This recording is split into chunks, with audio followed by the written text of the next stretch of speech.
time to reflect on my journey, time to reflect on our journey, and time to really think about my personal legend. I had gifted a copy of my first book, Up You, to a young lady. After reading it, she reached out, asking me to teach its principles to a group of women she leads.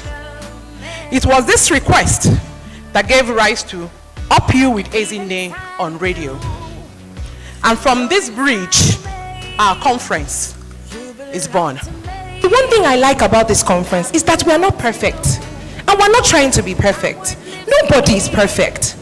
There's so much insecurity that we have in being imperfect. It doesn't mean don't strive to be at the best that you can. It just means you cannot be perfect, and that's okay.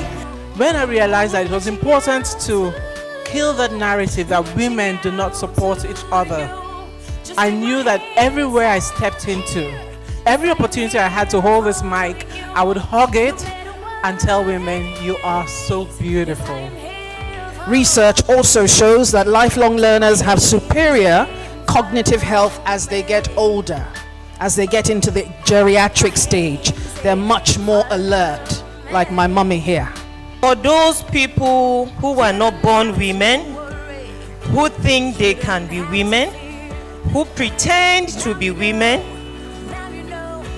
who are misguiding their minds that they are now women, no matter how much hormones is pumped into their systems, they still cannot be women. I look for other women. What do you want to hear? Just tell me what you want to hear. If you were in the audience and you were listening to me, what are the things you would want me to tell you about? And the group of women that I turn to, very diverse. You have the people who are in paid employment. You have the people that are just starting their career. You have entrepreneurs. You have the people in charitable organizations. And then you have the retirees. And I must confess, the first retiree that I turned to was my mother, who has been retired for over 30 years. And I said, Mommy, if you were here, what would you want to hear? And she said, Shola, as a retiree, and I'm there, it's too late.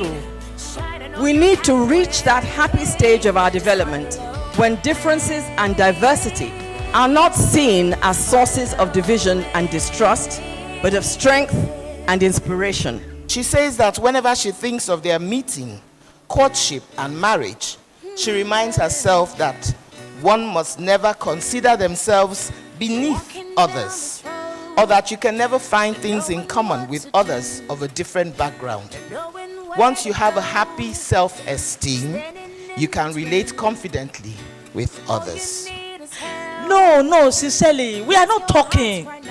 We have not talked. Because if we really talk, some people are supposed to, we can let handkerchief because me, I want not be about crying, but about really, really breaking down and talking to yourselves. If I be the one who go break somebody's house, God punish me. If I be the one who go make another woman cry, God punish me. That's it.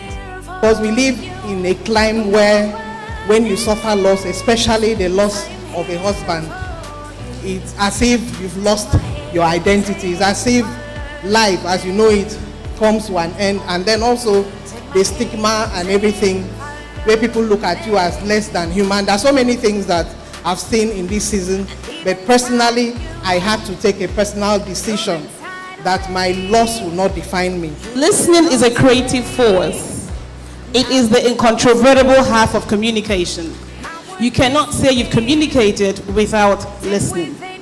It helps the speaker understand more about themselves, and it helps the listener connect deeply with the speaker.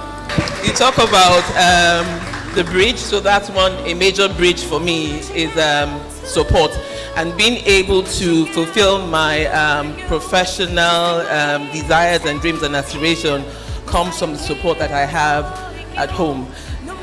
So what drives me? I think from time immemorial, I've known, I may not know exactly what I want, but I know what I do not want.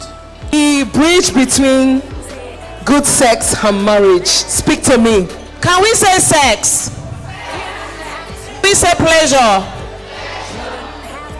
How many of you are sexual beings? If you know you love sex and you do it and you enjoy it, can I see your hands up? Don't be shy. Are you kidding me?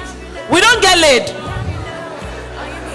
We're going to continue these conversations on my radio programs. So please, when I reach out to you, come on radio so that you can help me reach more women. And then when we call you for next year, please be more involved, so that we can take this movement. We're taking Africa by storm first. We're taking Nigeria by storm. Then we're taking Africa next. And then we're going global. Trust me, women.